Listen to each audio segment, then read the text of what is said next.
저희가 신앙생활을 하고 있습니다. 신앙생활을 하고 있고요. 저는 이 그리스도를 만난 이 사건 자체가 제 인생에 너무 큰 사건이었거든요. 제 인생을 엄청 거의 180도 바꿨다 해도 과언이 아닐 정도의 사건입니다. 더 재밌는 거는 계속 바꾸고 계시다라는 생각을 하고 있어요. 그게 간증이거든요. 여러분들은 언제 여러분들의 삶이 변화되고 있다라고 생각하십니까? 언제 여러분들의 삶에 하나님의 능력이 나타나고 그 나타나는 것들이 간증되는 그런 사건들이 언제 일어나십니까? 저는 개인적으로 하나님의 말씀이 제 안에 들어왔을 때, 그 말씀이 저한테 이해되고 그 말씀이 저한테 정말 이 가슴을 빵 쳤을 때 제 인생이 확 흔들리면서 변화되더라고요. 여러분들에게도 이 말씀이 정말 살아서 하나님의 능력으로, 창조의 능력으로 여러분들의 삶을 지탱하고 여러분들의 삶을 위로하고 진짜 여러분들의 삶을 하나님이 원하시는 그런 모습으로 바꿔내기를 진심으로 소원하고 기도합니다. 이 말씀을 읽으실 때요, 이 빌립보서를 저희가 읽고 있는데 이 빌립보서 같은 경우에는 그렇게 길지 않습니다. 4장까지밖에 되지 않는 그런 책인데 뭐 다른 성경들도 마찬가지지만 성경을 너무 쪼개가지고 한 구절구절만 보시다 보면 이 내용을 잘 이해하시지 못할 경우가 생기기도 하고요. 원래 그 성경에서 말하고 있는 내용을 우리가 잘못 이해하는 경우도 많이 생깁니다. 그래서 이 성경을 읽으실 때는 될 수 있으면 좀 전체적인 내용을 보겠다. 전체를 내가 좀 이렇게 관망하면서 이걸 읽겠다라는 생각을 갖고 읽으시면 훨씬 도움이 많이 되고 진짜 이 성경에서 말하고 있는 내용이 저희들한테 이해가 되어집니다. 이 빌립보서 같은 경우에 짧으니까 1장부터 4장까지 얼마 안 걸리거든요. 그거를 여러분들이 전체적인 내용을 바울이 어떤 마음으로 이렇게 썼는지 한번 쭉 읽어보시다 보면 제가 지금 여기서 막 설명을 드리고 하는 것보다 더 큰 은혜가 분명하게 임할 줄 믿습니다. 한번 해보시기를 정말 권해드리고요. 진짜 이 말씀이 여러분들 가운데 이해되어지고 그 성경에서 말하고 있는 그 사상이 여러분들한테 딱 캐치가 되고 그게 여러분들을 정말 인도해 나가는 그런 응답들이 있기를 정말 소원합니다. 우리 맨 처음 이제 성경을 하나씩 같이 볼 건데 제목을 제가 이걸로 정했어요. 마음과 생각을 지키시리라. 마음과 생각을 지키시리라. 근데 여기서 지키시리라 라고 말씀을 드리는데 누가 지키시는 거냐? 하나님께서 이렇게 지키신다는 거예요. 그리스도 안에서. 우리의 마음을 지키세요. 우리의 마음을 지키시는데 영어로 표현을 보면 God will guard라고 되어 있죠. 지킨다라고 했을 때 이게 원어적으로도 어떤 모양을 얘기하냐면 어떤 한 성이 있다고 치면 그 성에서 그 안에 있는 사람들을 보호하기 위해서 그걸 방어하는 그런 가드들이 서 있잖아요. 그래서 어떤 침략으로부터 그것들을 지켜내주는 그런 가드가 있는 그런 모습을 저희들이 상상을 하면서 이 단어를 우리가 이해하면 이 본문에서 말하고 있는 것들이 확실하게 이해가 되어집니다. 무슨 말이냐? 하나님께서 직접 우리의 생각과 마음을 가드해 주시는 거예요. 지켜주시는 거예요. 이게 7절인데요. 4장 7절인데 7절의 전체적인 내용을 보면은요. 하나님의 평강이 예수 안에서 너희의 마음과 생각을 지키시리라 이렇게 되어 있습니다. 그러니까 하나님의 평강이 진짜 살아있는 그런 존재처럼 우리의 마음과 생각을 딱 지켜주는 그런 모습을 설명하고 있는 거예요. 이게 바울이 우리들한테 지금 권면하고 있고 진짜 기억해야 된다라고 설명하고 있는 그런 내용이라는 거죠. 저는 이 마음이 얼마나 중요한지 알고 있거든요. 여러분들도 아시잖아요. 마음이 무너지면 다 무너지는 거예요. 마음이 내가 여기서 지기 시작하고 내 생각이 거기서 지기 시작했을 때는 모든 게 다 무너지기 시작하거든요. 근데 그걸 누가 지키시느냐? 하나님의 평강이 우리의 그 마음을 지키신다는 거예요. 여러분들 정말로 이걸 믿으시면 여기에 아멘 하시고 여기에 여러분들의 마음을 딱 여는 순간에 하나님께서 쑥 들어오셔서 그 마음을 지키신다는 말이에요. 그럴 수 있는 근거와 그럴 수 있는 힘과 그럴 수 있는 능력과 모든 것들을 하나님께서 준비하셔서 지금 여러분들과 함께하고 계시다. 이걸 잊지 않으셨으면 좋겠어요. 이게 제목이에요. 그래서 이 부분을 계속 여러분들의 삶 가운데서 계속 지켜나가시고 여러분들의 삶 가운데서 계속 그것으로 서 계시는 그런 중요한 응답들이 펼쳐질 거라고 보여집니다. 좀 더 자세하게 한번 본문을 보면서 이 내용의 깊이를 한번 좀 더 생각해 보면 좋겠는데 4장 1절부터 한번 같이 읽어보겠습니다. 그러므로 나의 사랑하고 사모하는 형제들, 나의 기쁨이요 면류관인 사랑하는 자들아, 이와 같이 주 안에 서라. 이렇게 설명하고 있어요, 바울이. 그러므로라는 말은 이제 이게 앞에 내용을 좀 봐야 된다는 얘기죠. 앞에 뭐 많은 내용들이 있지만 정말 중요한 게 하늘나라 시민권자들인 우리들, 이 말을 설명을 하거든요. 시민권이라는 거는 그 나라가 그 사람을 보호한다라는 말인 거 아시잖아요.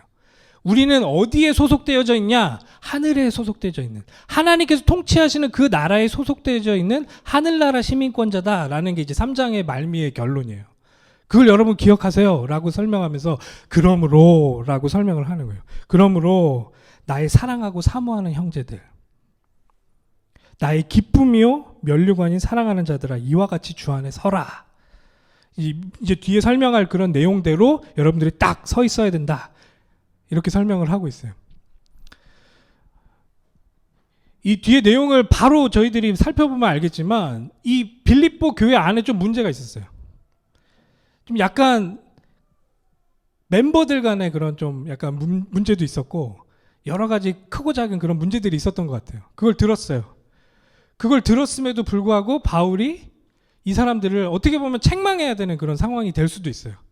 왜 그러냐? 왜 계속 그렇게 나쁜 것들을 선택하냐? 이러면서 책망을 해야 되는 그런 상황일 수도 있는데 바울은 그런 상황 가운데 이 사람들에게 뭐라고 설명하냐면 나의 사랑하는 형제들아, 이렇게 설명을 하는 거예요. 나의 사랑하는 형제들아, 그리고 당신들이 나의 면류관이다. 내 승리의 면류관으로 당신들이 존재한다. 이렇게 이 사람들을 설명하면서 그럼에도 불구하고 여러분들, 그런 상황임에도 불구하고 굳게 서라라고 바울이 설명하고 있단 말이에요.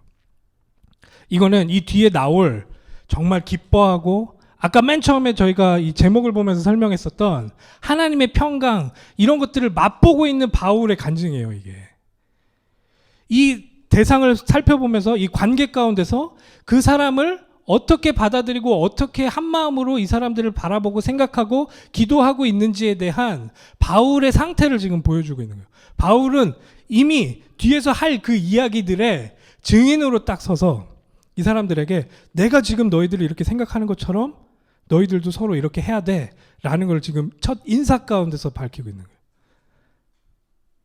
바울의 간증, 바울이 이 사람들을 바라보는 그런 시선, 이거는 가식이 아니에요. 진짜로 이 바울이 갖고 있는 기도 가운데서 되어진 바울의 상태라는 것을 알 수가 있죠. 이게 바울의 진심이고 주 안에 서라. 그 주 안에서 stand firm in the Lord. 주 안에서 그렇게 딱 단단하게 서 있어라. 왜냐하면 흔들릴 일들이 많이 있기 때문에. 우리들도 그렇잖아요. 속거든요, 계속. 흔들릴 일들이 많이 있기 때문에 주 안에서 그렇게 서라, 이렇게 설명을 합니다. 자, 2절을 함께 보겠습니다. 내가 유오디아를 권하고 순두개를 권하노니 주 안에서 같은 마음을 품으라. 또 참으로 나와 멍에를 같이 한 내게 구하노니 복음에 나와 함께 힘쓰던 저 여인들을 돕고 또한 클레멘드와 그 외에 나의 동역자들을 도우라. 그 이름들이 생명책에 있느니라. 아까 말씀드렸죠. 제가 뭔가 문제가 있습니다. 유오디아를 권하고 순두개를 권하노니 주 안에서 같은 마음을 품으라. 이 두 가지 이름이 여기에 등장을 하는데 이 이름이 여성 이름이에요. 우리가 알고 있듯이 빌립보 교회는 어디서 시작됩니까? 자주장사 루디아의 집. 루디아의 집에서 이게 시작되거든요. 이 둘 중에 한 명이 루디아인지 아닌지는 모르겠어요. 그런데 여성이 이 바울의 그 메시지를 알아듣고 루디아라는 사람이 그걸 알아듣고 우리 집에서 이걸 시작합시다 해서 시작한 교회예요. 그래서 여성들이 갖고 있는 그런 발언권이나 그 중요도, 이런 것들이 굉장히 중요한데 여기서 또 여성 이름이 두 가지가 등장해요. 유오디아와 순두개. 우리로 치면은 유 집사님이랑 순 집사님이 등장을 해요. 근데 이 두 분이 이게 한 마음이 돼서 하면 좋겠는데 이게 한 마음이 아닌가 봐요, 지금. 계속 싸우는 거예요. 우리 유 집사님이랑 순 집사님하고. 그 바울이 그 소식을 들은 거예요. 그 소식을 들으면서 이렇게 설명합니다. 주 안에서 같은 마음을 품어라. 주 안에서 같은 마음을 품어라. 이 갈등이 있는 거는 당연해요. 왜냐하면 우리가 전체가 똑같은 생각과 똑같은 것들을 할 수 있는 그런 상태가 아닙니다.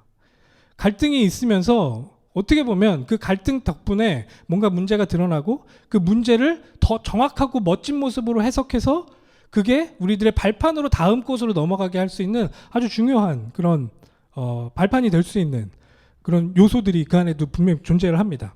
그래서 그 갈등 자체를 우리가 너무 부정적으로만 보지는 않아도 좋을 것 같아요. 왜냐하면 그 갈등이 왔을 때 지금 바울이 권면한 대로 행동하면 그 다음 단계로 넘어갈 수 있거든요. 근데 지금 우리 유 집사님이랑 순 집사님이랑 갈등이 있는 이 상황 가운데 바울이 제시한 이 갈등 해석 방법이 뭐냐? 이게 중요합니다. 둘이 만나서 회포를 한번 푸세요.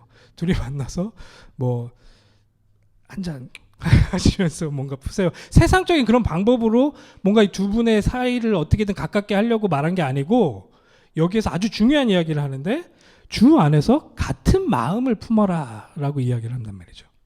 주 안에서 같은 마음을 품어라.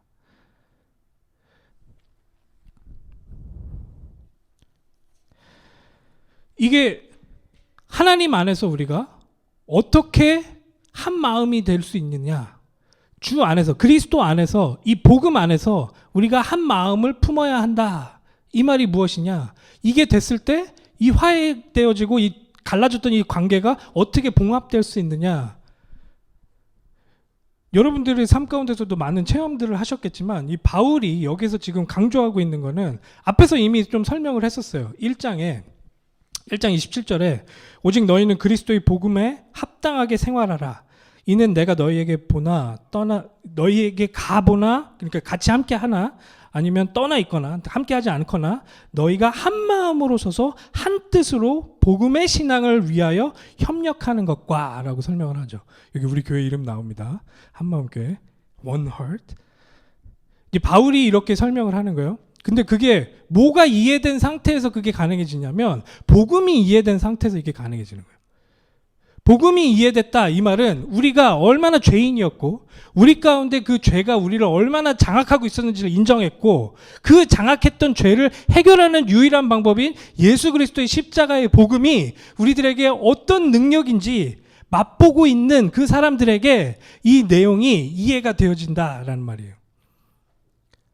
내가 갖고 있는 상태, 내가 얼마나 지금 죄인으로서 얼마나 이기적인지, 내가 얼마나 사람들을 이 하나님의 말씀이라고 빙자해서 그 말씀으로 이 사람들을 정죄하고 있는지 그 상태를 계속해서 깨닫고 그런 죄된 상태를 내가 민감하게 바라보면서 계속 그 안에서 그리스도의 십자가로 돌이키려는 그런 마음을 가진 그 복음 안에서 그 복음을 이해한 자들 가운데서 그것으로 하나가 되고 한 마음이 되어라 라고 지금 바울이 설명을 하고 있어요. 이거는 이 사람들이 갖고 있는 그 문제에 집중하기보다 누가 잘했냐 잘못했냐 이걸 따지기보다 그것보다는 지금 너희들이 어떤 상태인지 지금 우리가 그리스도 안에서 어떻게 하나님께 받아들여졌는지 거기에 집중해봐라. 그러면 가능해진다.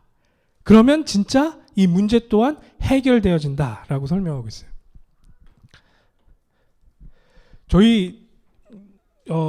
저는 이제 가정에서도 이제 신앙생활을 같이 한단 말이죠.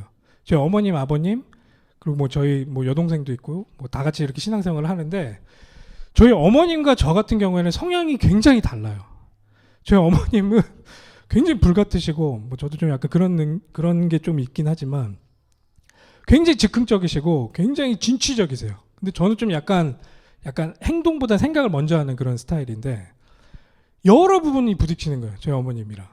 그러니까 도저히 이 논리로 대화를 해서는 뭔가 풀리지가 않는 거예요. 이 어머님이 하시는 말이 저는 도통 이해가 안 가는 거예요. 왜 이런 생각을 하시고 왜 이런 말씀을 하실까? 도대체 이해가 안 되는 거예요. 그러니 저도 막 제 안에 있는 생각을 얘기하다 보면 언성이 높아지고 서로 막 얼굴 붉히고 막 이런 일들이 있단 말이죠. 그럴 때 서로가 이해되어지고 서로를 어떻게든 내가 갖고 있는 이 논리를 그 사람에게 주입시켜가지고 문제를 해결할 수 있냐? 그럴 수가 없어요. 시대도 다르고요. 생각도 다르고요. 또 남자와 여자라는 차이도 너무 다르고요. 이게 어떻게도 하나가 될 수 없는 그런 답답함이 그 관계 가운데 있을 때가 있어요. 매번 그런 게 아니지만 여러분들도 그런 것들을 경험하셨을 거라고 생각을 합니다. 그런데 저희 가족이 가장 화평하고 가장 행복할 때가 언제냐? 이 그리스도의 복음 안에서 은혜 받을 때. 이 은혜가 우리 안에 충만하게 임했을 때 그때 비로소 이게 받아들여지는 거예요. 그 안에서 한 마음이 되어지는 것들을 우리가 체험한단 말이죠. 아, 우리가 지금 이 상태 가운데선 다른데 우리가 가고자 하는 방향이 이거구나라는 게 서로 마음이 합해지는 순간이 언제냐? 복음 안에서. 이걸 은혜로 우리가 받아들일 때. 그때서야 비로소 이 마음이 하나가 되는 것들을 저희가 체험을 많이 하거든요. 저와 목사님도 마찬가지예요.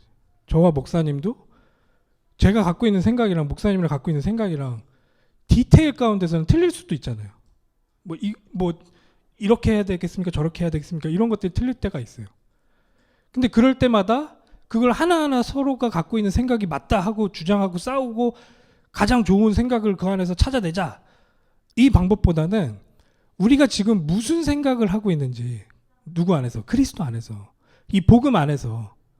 복음 안에서 우리가 정말 같이 공유하고 있는 게 뭔지를 바라보는 거예요. 그럴 때마다. 아, 우리는 정말 이 하나님 안에서 그리스도로 말미암아 하나님께 우리가 받아들이면 받아졌구나 라는 그 은혜 가운데 서로를 다시 쳐다보기 시작했을 때 목사님과 저는 진짜 한 마음이 될 수 있는 그런 확률이 있는 거예요. 그때서야 비로소. 다른 걸로는 그런 확률이 나와지는 게 너무나도 부족하단 말이죠. 쉽지 않단 말이죠. 저와 여러분들도 마찬가지예요. 저와 여러분들도 제가 앞에서 저는 뭐 솔직히 설교 준비할 때 거의 30시간 넘게 준비할 때 많거든요. 진짜 막 이거를 어떻게든 잘해보려고 막 준비를 하는데 그래도 마음에 안 드실 때도 있을 거 아니에요. 듣는 분들 같은 경우에 아, 왜 저기서 저런 말을 할까? 뭐 이런 것들이 있을 수도 있고 그리고 이게 의견이 안 맞을 때도 있을 수 있단 말이죠. 근데 그럴 때 우리가 그걸 해결하는 게 어떤 방법이냐 했을 때 이 그리스도의 능력 안에서 이 그리스도의 그 방향성을 바라보면서 그 은혜 가운데 서로가 젖어들 때야만 아, 이 사람이 뭘 위해서 이렇게 준비를 하고 있구나. 그리고 여기 앉아 계신 분들도 제가 여러분들을 바라볼 때 뭐 때문에 여기 앉아서 이 말도 안 되는 설교를 이렇게 계속 듣고 계시는구나. 이런 부분들이 이해가 되어지고 그 방법으로 말미암아 저희들이 정말 한 마음이 되어질 수 있다라는 거죠. 이 말씀대로. 정말 그런 체험들이 저희들 가운데서 하나, 둘, 셋, 넷 나와질 때 진짜 하나님께서 원하시는 그런 공동체로서의 모습들, 하나 되는 그런 모습들이 보여진단 말이죠. 이건 세상에서 말하는 야합이랑은 다른 거예요.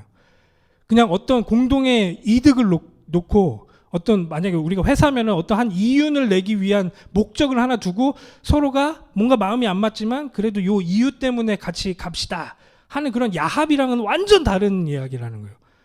정말 이 마음 가운데 내가 누구인지가 이해되어지고 정말 내가 이 그리스도 안에서 받아들여진 받은 나의 존재가 뭔지가 이해되어지고 그 안에서 이 복음 안에서 서로가 정말 공통된 것들을 찾고 그 안에서 하나 되어지는 그런 모습들. 그 모습을 지금 바울이 둘의 화해의 중요한 방법론으로 제시를 한 거란 말이죠. 근데 여기에서 좀 저는 갑자기 좀 뜬금없이 3절에 보면 또 참으로 나와 멍에를 같이 한 4개 구하노니 이게 지금 이 빌립보 교회한테 쓰는 그런 글이잖아요. 그러면 너희에게 원하노니 이렇게 말을 해야 되는데 갑자기 단수로 유가 나왔단 말이에요. 여기에서. 이게 누구지? 갑자기? 그래서 앞뒤를 계속 저가 살펴봤거든요. 근데 이 성경 안에서는 이게 누구인지 정확하게 나오질 않아요. 그런데 뭐 여러 가지 생각해 볼 수 있지만 첫 번째로는 이 빌립보 사람들은 여기서 갑자기 유라고 했을 때 이게 누구인지 그냥 이름을 밝히지 않아도 알 수 있구나라고 받아들일 수도 있고요. 아니면 여기에서는 단수로 유라고 이야기를 했지만 이 빌립보 교회 전체를 대상으로 해서 바울이 너라고 이야기하면서 이 일을 도와라라고 설명하고 있는 것으로 받아들일 수도 있어요. 근데 저는 이걸 읽으면서 계속 묵상을 하면서 갑자기 뜬금없이 김기범 너라고 이야기하는 거 있죠. 이 말이 뭐냐? 갈등이 있어요, 교회에. 그리고 우리들의 삶 가운데는 관계 가운데 갈등이 생길 수밖에 없어요. 갈등이 생기는데 그거를 그 둘의 문제로 그냥 치부해서 둘이 어떻게든 해결해 보십시오라고 했을 때 그게 힘들 수 있다. 그게 힘들 수 있기 때문에 제3자의 도움이 필요하다. 그 제3자의 도움이 그 사람들을 위해 필요하다.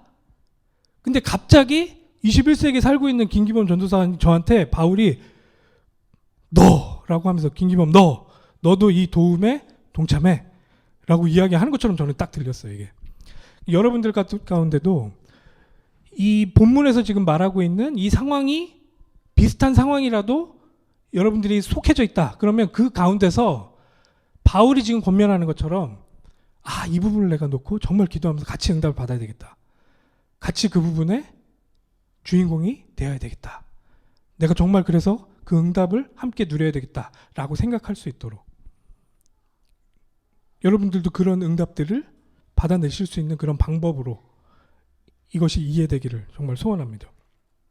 저한테는 그렇게 다가왔고 정말로 이 사람들이 그렇게 막 안 좋아 보이고 서로 싸우는 것 같지만 나와 멍해를 같이 했었던 너처럼 그리고 클레멘트라는 그 아주 중요한 역할을 했었던 그 사람들처럼 하늘나라 생명책에 이 이름이 기록된 성도야.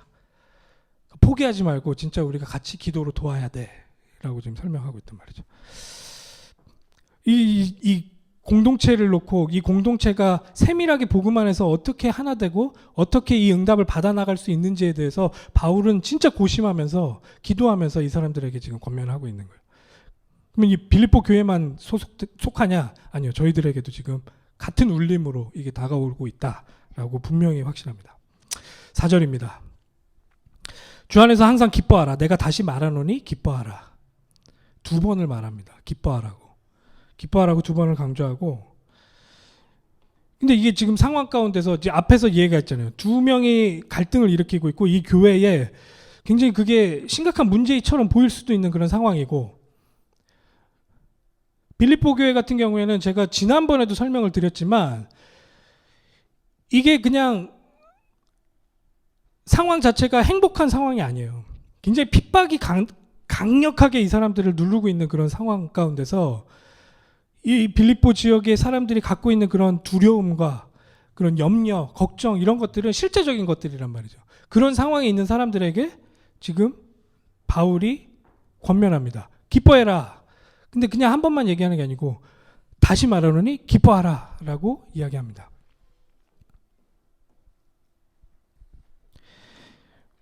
우리들의 삶 가운데서 좀 약간 한번 생각을 먼저 해보시다 보면 염려라는 게 뭡니까? 우리들 안에 염려. 제가 좀 글을 읽다가 그 안에서 염려에 대해서 설명하고 있는 내용을 제가 좀 적어봤는데 이 뒤에서도 연결이 되겠지만 이 염려라는 거는 미래의 짐을 짊어지려고 시도하는 것. 그러니까 미래에 오지도 않는 그 일을 내가 이 순간에 짊어지려고 시도하는 게 염려라는 거예요. 그리고 통제할 수 없는 것들에 대한 부당한 걱정. 내가 통제하지도 못하는 그런 상황인데 그걸 내가 미리 땡겨가지고 내 스스로 걱정을 하고 있는 그런 상태를 염려다라고 이렇게 정의를 한단 말이죠. 그런 상황 가운데 있는 이 사람들에게 바울이 지금 기뻐해라. 다시 말하노니 기뻐해라 라고 이야기를 하고 있어요.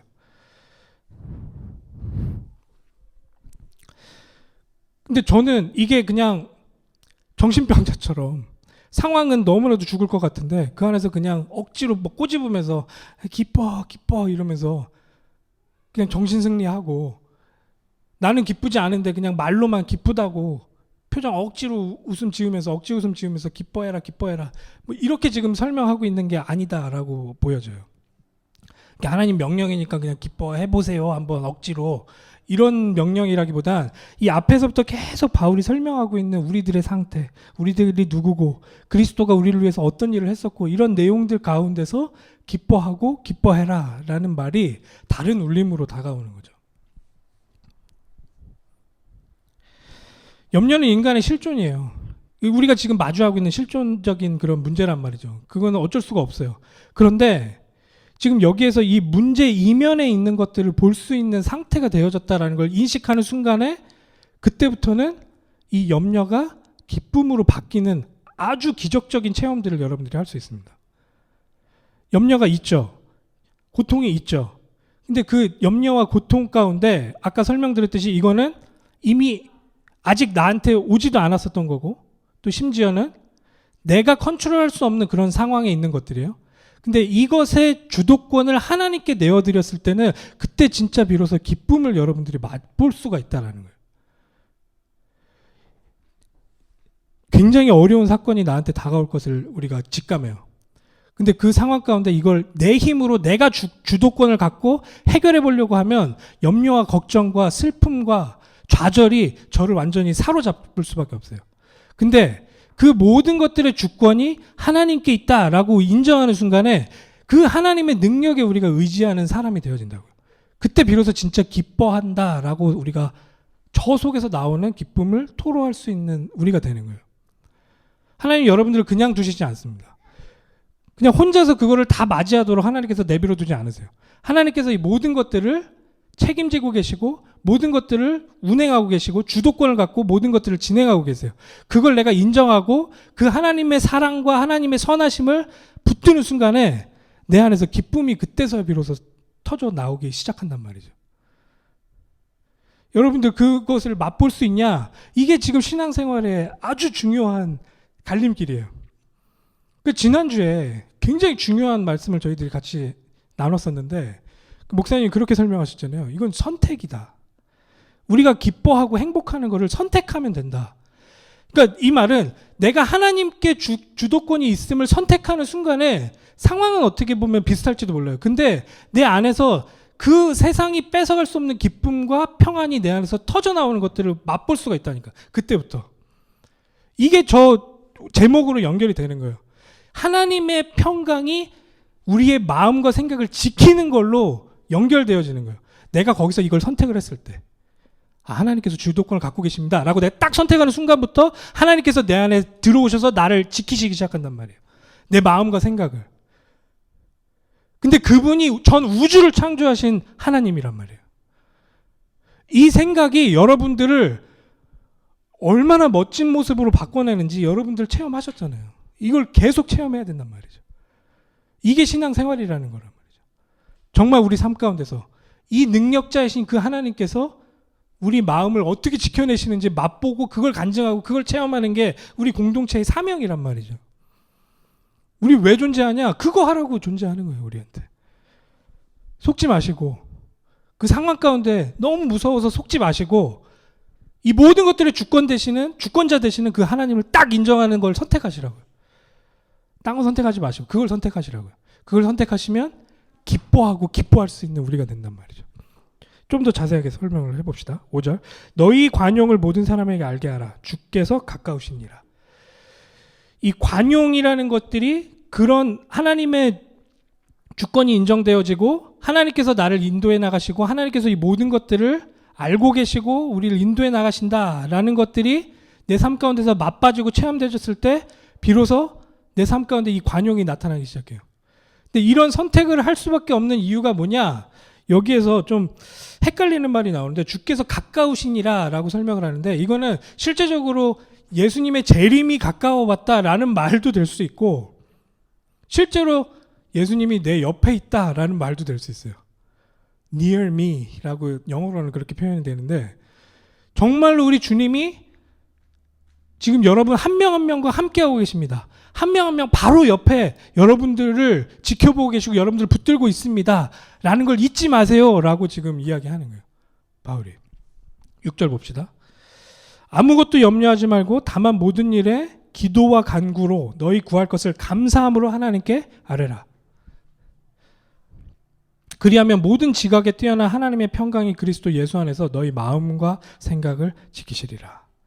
염려 대신에 우리는 기도를 선택할 수 있는 거예요. 이제 기도라는 거는 염려의 연장선에서 할 수 있는 게 아니에요. 기도는 정말 그 하나님을 인정하고 그 하나님께 기대는 걸 기도라고 하는 거예요.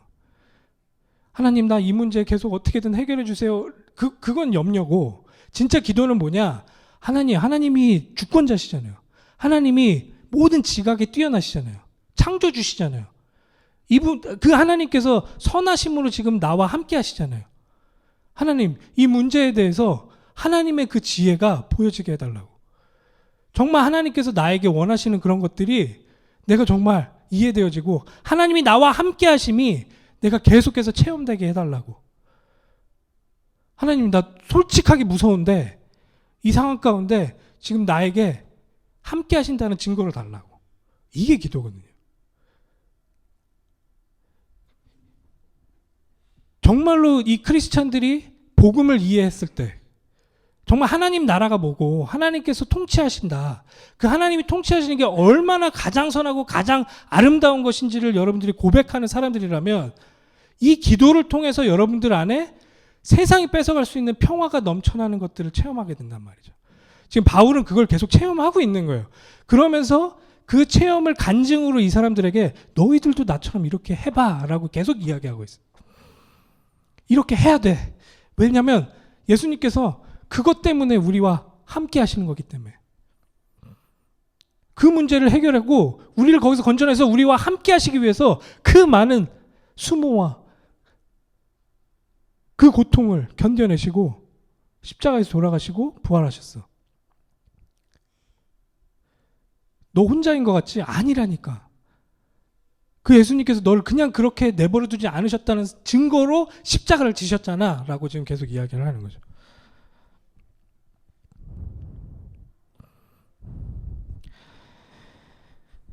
여러분들이 생각을 딱 바꾸시면 돼요. 그러면서 선택을 딱 하시면 돼요. 제 딸이 계속 이제 좀 더 나이 먹으면은 예화로 우리 딸 얘기, 아들 얘기도 많이 못할 것 같아서 지금 많이 하는데, 제 딸이 이제 뭔가 선물을 사야 되는 그런 시간이 온 거예요. 그래서 장난감 가게 갔어요. 그래서 선물 골라봐. 네가 정말 원하는 거 아무것도 됐든 상관없이 네가 골라봐. 이 아빠가 책임진다. 골라봐. 얘가 계속 가격표를 계속 보는 거예요.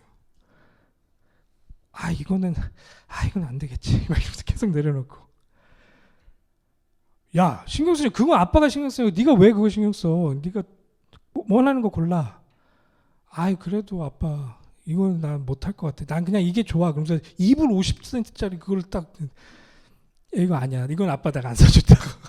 갖다 넣어놔.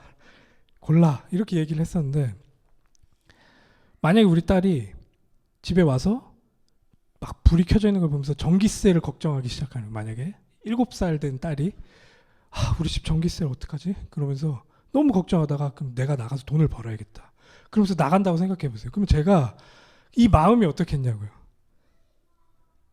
우리 전기세는 우리 렌트비에 다 포함되어 있는데 심지어 굳이 그거를 가서 할 필요도 없는 그런 상황에서 지가 그걸 미리 땡겨가지고 그렇게 얘기를 하고 그런 상황을 연출한다면 아빠 마음이 어떻겠냐고요.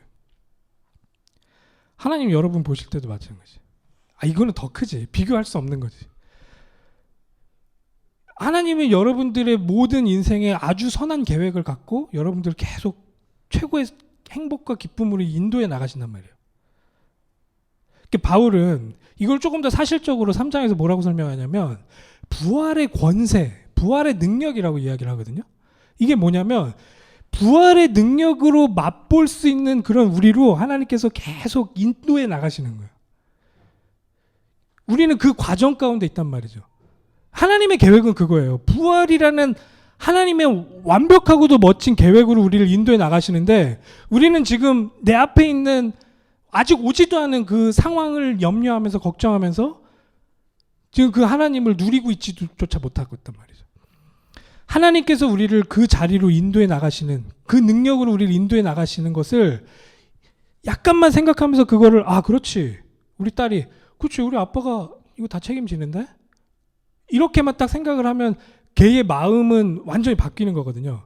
마음의 상태가.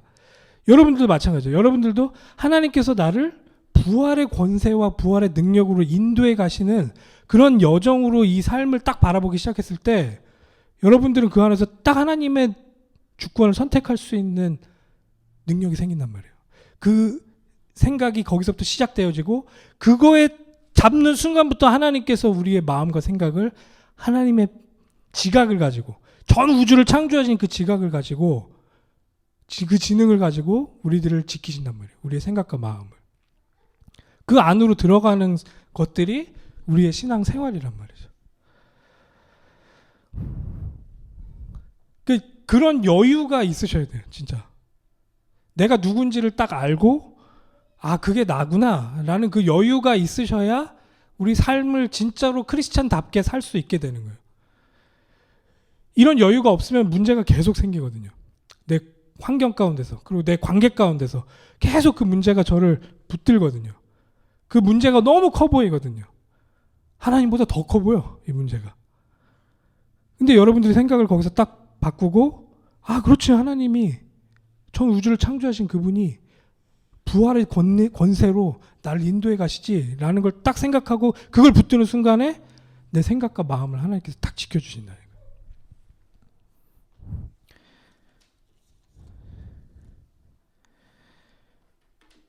저는 좀 약간 영적으로 자존심 상할 때가 있어요. 언제 상하냐? 세상 사람들이 요즘 특히나 이 헐리우드 같은 경우에는 이 초월 명상 이런 게 굉장히 유행입니다. 이 사람들이 깊이 명상을 하는데 이게 그냥 몇몇 종교 지도자들이 하는 일이 아니에요.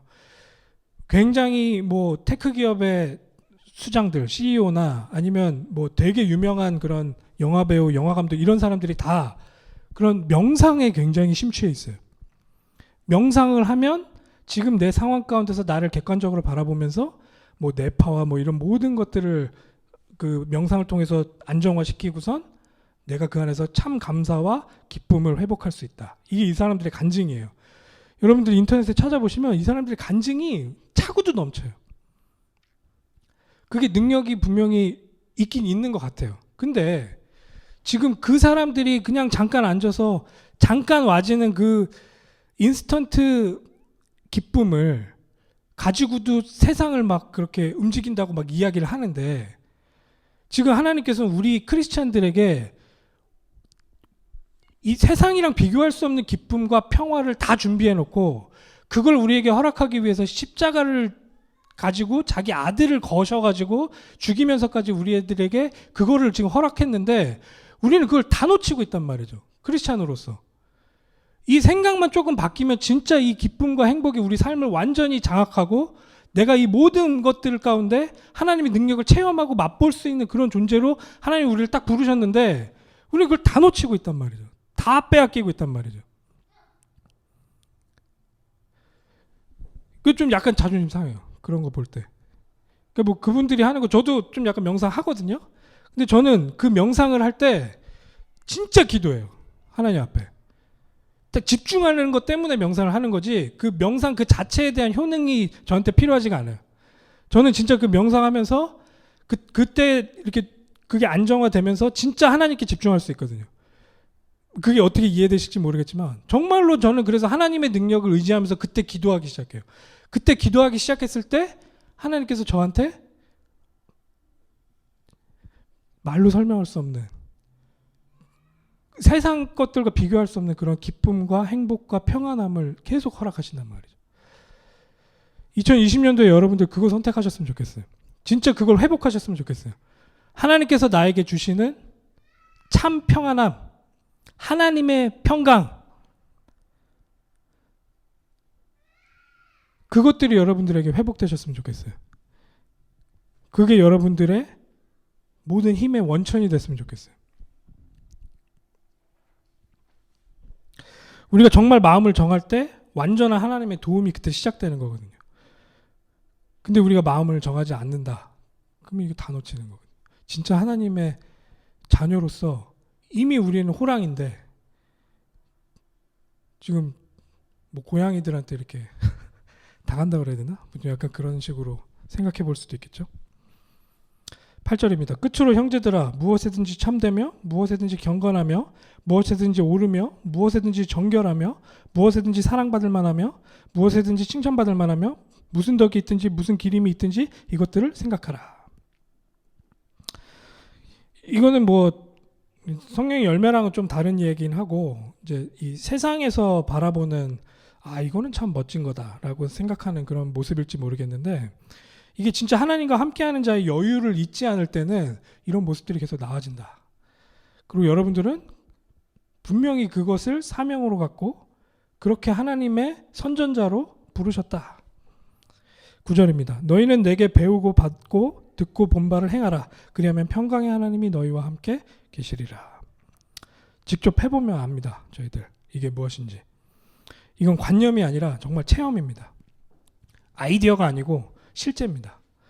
진짜 여러분들의 삶 가운데서 이 하나님의 평강을 맛보는 그런 중요한 응답을 선택하시기를 진심으로 기도하죠. 10절입니다. 내가 주 안에서 크게 기뻐하면 너희가 나를 생각하던 것이 이제 다시 싹이 남이니 너희가 또한 이를 위하여 생각은 하였으나 기회가 없었느니라. 내가 궁핍함으로 말하는 것이 아니니라. 이런 어떠한 형편에서든지 나는 자족하길 배웠노니 나는 비천에 처할 줄도 알고 풍부에 처할 줄도 알아. 모든 일 곧 배부름과 배고픔과 풍부와 궁핍에도 처할 줄 아는 일체의 비결을 배웠노라. 내게 능력 주시는 자 안에서 내가 모든 것을 할 수 있느니라. 그러나 너희가 내 괴로움에 함께 참여하였으니 잘하였도다.